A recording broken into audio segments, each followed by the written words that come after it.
Hello and welcome to Select Civils. Age relaxation को लेकर जो मामला लटका हुआ है वो अब और 3 दिन बच गया है। 12, 13 एंड देन 14 आपका लास्ट डेट है अगर रजिस्टर करते हैं तो। लेकिन अभी जो लेटेस्ट अपडेट है, कई सारे जगह पर आपने देखा भी होगा, उस पर कुछ हम और चर्चा कर लेते हैं कि व्हाट वे फॉरवर्ड क्या बचता है, एस्पिरेंट्स को क्या कर सकते हैं सो दैट जो एक मनमानी कर रही है सरकार उसके खिलाफ कुछ हो सके। एक तो आपने देखा होगा कि सीएम साहब के पास पहुंची फाइल डीओपीटी की, जिसे आप कार्मिक विभाग कहते हैं हिंदी में, है ना, डिपार्टमेंट ऑफ पर्सनल।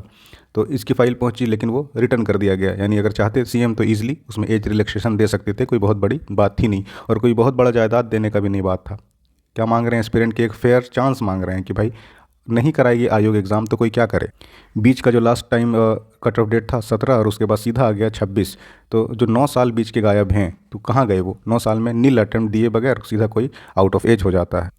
तो ये तो सबसे पहले कि पता नहीं अब क्या इसमें है। कहीं तरह से ये भी सुनने को आया कि एक ईगो का मामला आ गया है कि क्यों लोग राज्यपाल के पास मिले, क्यों जिसको प्रॉब्लम है एस्पिरेंट वो तो हर जगह मिलेगा ना, अपना फरियाद लेके जाएगा कि पता नहीं कहीं से कुछ रे ऑफ होप मिल जाए। अगर ऐसा है तो बिल्कुल ही वियर्ड ही सिचुएशन है। कोई पर्सनल ज़मीनी या जायदाद की लड़ाई तो, या बोलते हैं कि ईगो की लड़ाई तो है नहीं। यहाँ सीधा सीधा 1 से 1.5 लाख एस्पिरेंट, उसमें ऐसे भी कई सारे लोग हैं जो लास्ट टाइम इंटरव्यू दिए हैं और एक फेयर चांस मिलना ही चाहिए, है ना। ऐसा तो है नहीं कि वो कुछ उसमें राज्य के संसाधन से कुछ, एक फेयर ट्रायल, एक फेयर चांस मिलना ही मिलना चाहिए।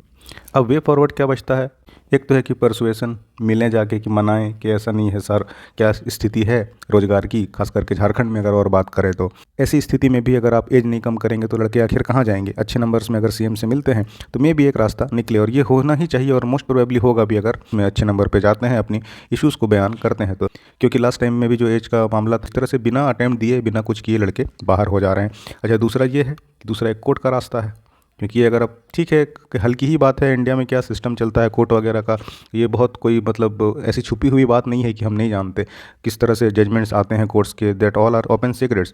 बट स्टिल ये सीधा सीधी फंडामेंटल राइट्स का इंक्रोचमेंट है स्टेट द्वारा, राइट टू एम्प्लॉयमेंट। और वो भी क्या है कि कोई जॉब मांग नहीं रहा है कि आप सीधा जॉब दे दीजिए, तो वो सीधा मना कर सकता है कोई किसी रैशनैलिटी या लॉजिक के बेसिस पर कि ऐसा कैसे कर सकते हैं।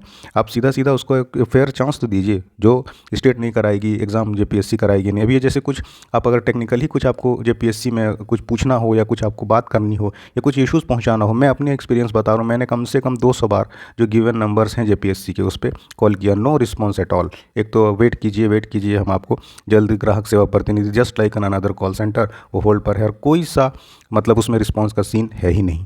तो इस तरह की आयोग की हरकत है। सारा मतलब साल दर साल बैठ के इनको बस मौज काटनी है। जब एक आधे पेपर आता है उसमें भी इनका रवैया क्या है, वी ऑल नो। तो एक ये कोर्ट वाला भी सीन है कि लोग मिल सकते हैं, कोर्ट जा सकते हैं लीगली, फिर अपने बात को आगे बढ़ा सकते हैं। तो इसमें डीओपीटी, जेपीएससी, सरकार, सबका क्या रवैया है वो 1-2 दिन में क्लियर हो जाना चाहिए। अब इसमें जितना एफर्ट स्टूडेंट्स एस्पिरेंट्स आप लगाएंगे, जो भी कन्वीनियंट है, एक तो सबसे पहले है कि लीगल जाने की ज़रूरत ही ना पड़े, सीएम साहब या कैबिनेट खुद ही इसको अप्रूव कर दे तो एज रिलैक्सेशन मिलना चाहिए और मिल जाए तो दैट इज़ गुड। नहीं तो फिर अल्टीमेटली कोर्ट भी एक मामला ओपन है, क्योंकि पहले भी ऐसा हुआ है जिसमें सरकारें मनमानी करती हैं और फिर कोर्ट के आदेश के बाद वो अमेंडमेंट किया जाता है। और बाकी फिर तो जो चल रहा है सो है ही। और जेपीएससी भी एक तरह से सोच के कि और 2 दिन किसी तरह निकालना है, प्रेशर है या जो भी है, 14 के बाद वो विंडो क्लोज हो जाएगी, देन फिर ऐसे ही डेट खत्म हो गया तो अब तो कुछ किया जा सकता नहीं है। So let's see.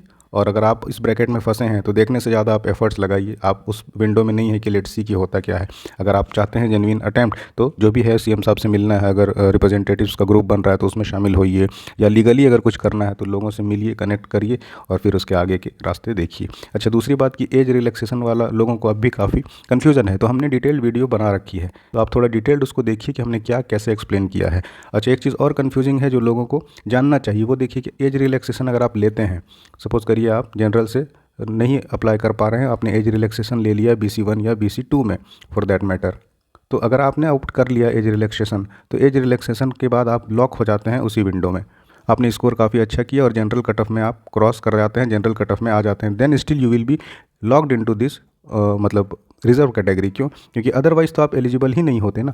अगर आपने एज रिलैक्सेशन नहीं लिया होता तो आप अप्लाई ही नहीं कर पाते, यानी कि आप अप्लाई करने के लिए ही रिजर्वेशन ले रहे हैं। सो इस कंडीशन में आप जनरल में नहीं आएंगे। जनरल में आप कब आते हैं? जब बाकी सारे एलिजिबिलिटी आप जनरल का फुलफ़िल करते हैं, इंक्लूडिंग एज।